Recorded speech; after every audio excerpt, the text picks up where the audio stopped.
Teknik resampling adalah melakukan pengambilan subsampel, boleh data berulang dari sampel, kemudian setiap sampel tersebut kita hitung statistik deskriptifnya.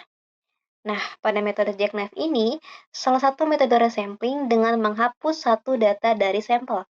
Kemudian, dari sampel yang sudah dihapus tersebut, dihitung nilai mean dan mediannya.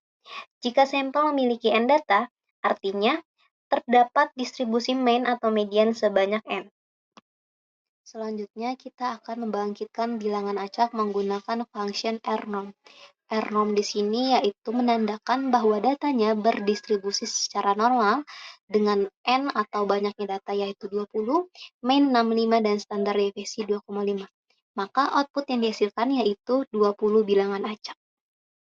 Selanjutnya ada sampling data, di mana pada tahap ini kita akan pengambilan sampel secara acak dari data yang dimiliki tanpa pengulangan dan dengan pengulangan. Nah, di sini kita akan masukkan data terlebih dahulu menggunakan vektor data dari 1 sampai dengan 10 atau sebanyak 10 data.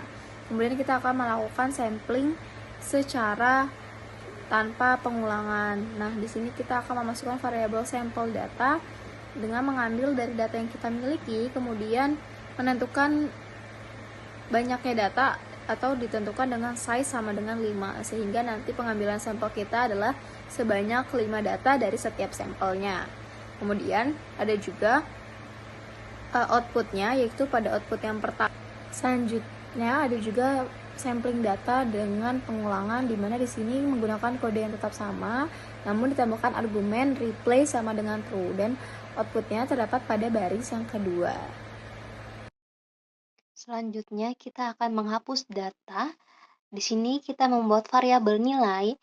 Di dalam variabel nilai terdapat vektor yang terdiri dari angka 7, 8, 9, 10. Dalam menghapus data di R, kita dapat menghapusnya menggunakan indeks tertentu. Nah, di sini kita menggunakan indeks 1 dan indeks 2. Maka, jika dipanggil functionnya atau kodenya dengan nilai minus 1, maka angka pertama dalam indeks 1 di dalam variabel nilai akan terhapus. Begitupun di indeks kedua. Maka, jika kita panggil nilai minus 2, maka output yang dihasilkan yaitu 7, 9, 10, karena indeks kedua di dalam vektor tersebut kita hapus. Selanjutnya di sini ada kasus pertama, yaitu untuk jackknife ini kan. Jadi di sini tuh kita memiliki 5 data, yaitu 10, 20, 30, 40, dan 50. Nah, kita di sini memberikan nama variabel, yaitu data-data tersebut adalah dengan nama data. Nah, di sini kita membuat fungsinya dulu, fungsi untuk menghitung rata-rata jackknife. Nah, di sini yang pertama itu kita menghitung length dengan memberikan variabel nama itu n, terus mean untuk mean original, terus numerik untuk mean jackknife.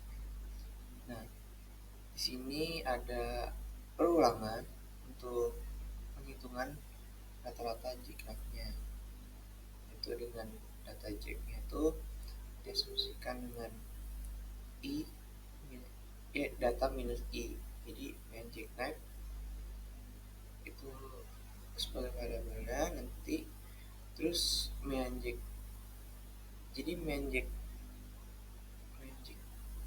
datanya, data jack itu dimasukkan ke mean jackknife-nya, lalu dilakukan upload gitu. Selanjutnya adalah kita itu menghitung estimasi jackknife untuk mean-nya. Nah, di sini kita menghitung mean-nya, lalu kita memasukkan ke dalam variabel mean jackknife estimate. Nah, setelah itu kita menghitung mean jackknife estimate ini dikurang mean original yang tadi udah didefinisikan di atas tadi dalam fungsinya. Nah, terus kita di sini memasukkan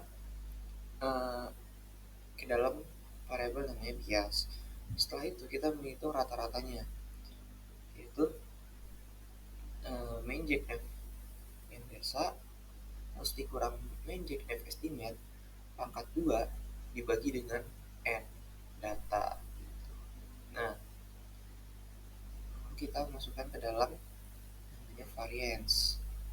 Nah, setelah itu kita masukkan ke dalam list dengan ketentuan main jknaf sama dengan main jknaf estimate, terus bias sama dengan bias, variance sama dengan variance. Lalu kita menampilkan hasil yang tadi, resultnya untuk menampilkan hasil tadi dari estimate itu, terus tanda dolar main jknaf bias variance. Nah, itu untuk melakukan visualisasinya. Oke, selanjutnya kita lakukan contoh di kasus kedua, di mana kita punya data itu 12, 15, 20, 11. Kemudian kita hitung median untuk jknaf, di mana di sini kita gunakan sebuah function yang dinamakan jknaf median, menghitung panjang data, menghitung median datanya yang asli, lalu mengubah menjadi numerik dari data kita. Yang karena kita melakukan penghapusan data satu persatu dari sebuah data, panjang data, nah kita akan looping dari 1 hingga panjangnya data. Kemudian kita bisa dapatkan estimasi nilai tengah median, bisa dapatkan biasnya juga, bisa mendapatkan variansnya. Dan semua itu bisa kita hitung dan kita panggil hasilnya dengan result median, jknaf median data, dan result median. Kemudian kita panggil saja apa yang ingin kita lihat berdasarkan median, bias, dan variansnya.